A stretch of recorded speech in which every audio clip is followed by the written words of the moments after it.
और चलिए बढ़ते हैं खबरों की ओर। खबरों में बात करेंगे राजधानी भोपाल की, जहां पर 10 वर्षीय रिया की गोलीकांड का मामला। रिया रजक मौत केस की जांच तेज। पुलिस ने 4 टीमें की गठित। 100 से ज्यादा सीसीटीवी फुटेज खंगाले गए हैं।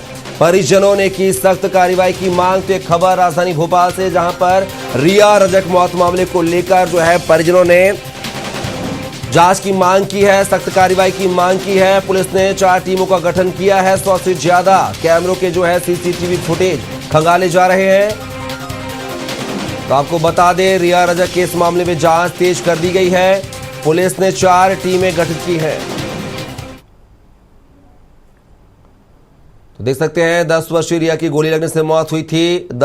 100 से ज्यादा जो है सीसीटीवी फुटेज खंगाले जा रहे हैं। पुलिस ने 4 टीमों का गठन भी कर दिया है। बात किया है तो लगातार जो है कोलार पुलिस इस पूरे मामले को लेकर जो है अब गंभीर बनी हुई है और कहीं ना कहीं जांच पड़ताल तेज हुई है। तो निश्चित ही जो है आरोपी भी गिरफ्तार होंगे। और इसी खबर पे जो है संजय डोंगर विद्वे हमारे साथ जुड़ गए हैं।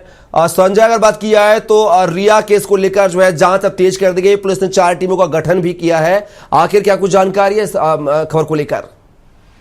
बिल्कुल कपिल, मैं आपको बता दूं कि जिस प्रकार से लगभग 3 दिन पहले ही ये जो रिया सैन है उसकी गोली लगने से हत्या हुई थी कहा जा सकता है। क्योंकि अगर जब तक उसके जब पोस्टमार्टम और जब तक एक्सरे नहीं आया था तब तक तो ये लग रहा था कि उसको कहीं ना कहीं कोई नुकीली चीज़ लगी है। लेकिन जब इसका पोस्टमार्टम और जब इसकी पोस्टमार्टम रिपोर्ट आई तो ये क्लियर हो गया कि आखिर इसको गोली लगी है।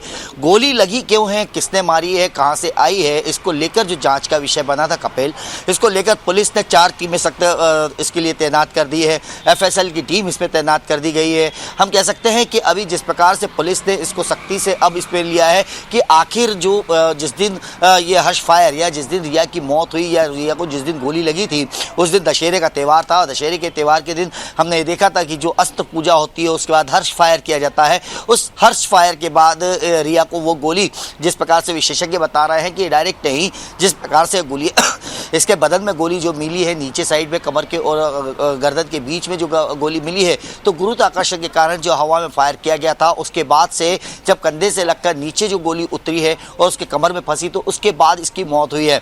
कह सकते हैं कि जिस प्रकार से जो एफएसएल ने जो कारतूस देखकर बताया था कि आखिर ये गोली कौन सी है, तो 312 बोर की जो बंदूकें उस क्षेत्र में लोगों के पास है, उनके लाइसेंस को लेकर पुलिस सख्त कदम उठा रही है। अभी तक 80 लोगों को लाइन अप किया गया है कि जिनके पास 312 बोर की बंदूकें हैं। वहीं देखा जाए तो जिस प्रकार से एफएसएल का कहना है कि लगभग ये 300 से 500 मीटर की दूरी से लगभग ये गोली चली होगी, तो उसको लेकर भी पुलिस ने अपना दायरा बढ़ाते हुए 500 मीटर तक के जितनी भी 312 बोर की बंदूकें हैं उसको लेकर जांच कर रही है। और जितने सीसीटीवी फुटेज है उस क्षेत्र के 500 मीटर के अंदर के जितने सीसीटीवी फुटेज है उन्हें तलाश रही है कि आखिर गोली आई तो गली चली कहाँ से है और किसने चलाई। अगर देखा जाए कपिल, तो जिस प्रकार से रिया के क्षेत्र की बात की जाए तो रिया के आसपास जहां से ये झांकी बनी हुई है उस झांकी में बिल्कुल, क्योंकि कॉलोनी के बीच में ये झांकी है और कॉलोनी के बीच में जिस प्रकार से आसपास के लोगों के पास जो अस्त्र है उनको भी लेकर पुलिस पूछताछ कर रही है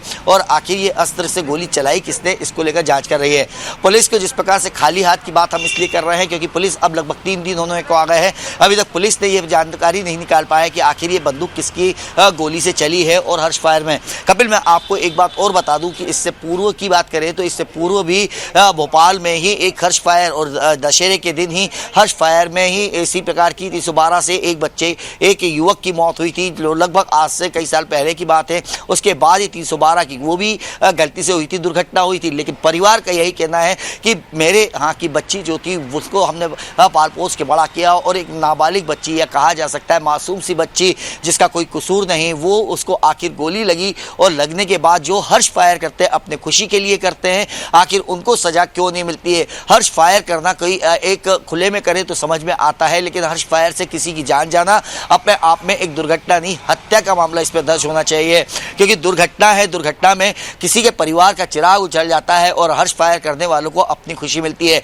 अगर इतना ही होता और सामने वाला जिसकी बंदूक से या जिससे बताया जा रहा है लगभग 3 जो कारतूस के नाम बताया है 95, 97 के आसपास का ये कारतूस जो नंबर नंबर का है। अब उसकी तलाश में पुलिस लगी हुई है कि आखिर ये कारतूस किसको इशू किया गया था और उसके पास से ही पुलिस अब उसको गिरफ्तार करेगी या उसके बारे में जानकारी लेगी। लेकिन पुलिस को जिस प्रकार से देखा जाए, क्योंकि हम देख रहे हैं लगातार जब से कांड हुआ है उसके बाद से लगातार आयोजन चल रहा है भोपाल में, चाहे दशहरे की बात हो या जैसे विसर्जन की बात हो, तो पूरे भोपाल की पुलिस अभी उसमें थी। और अब क्योंकि दशहरा भी हो गया, जो विसर्जन का था वो भी हो गया, अब पुलिस ने अपनी जांच को सख्ती से कर दिया है और तेजी से कर दिया है। अब इसमें चारों टीमें पूरी तरीके से सख्त नजर आ रही हैं और आला अधिकारी मुआयना कर रहे हैं कि आखिर ये गोली और ये कारतूस थी किसके पास और चल किसके पास रही है। जी बिल्कुल, बड़ा सवाल यह है कि पुलिस के हाथ अभी खाली हैं। देखना होगा कि अब 4 टीमों के गठन के बाद जो है क्या आरोपियों तक पुलिस पहुंच पाएगी या नहीं, देखना दिलचस्प होगा। फिलहाल के संजय तमाम जानकारी को साझा करने के लिए बहुत बहुत शुक्रिया आपका।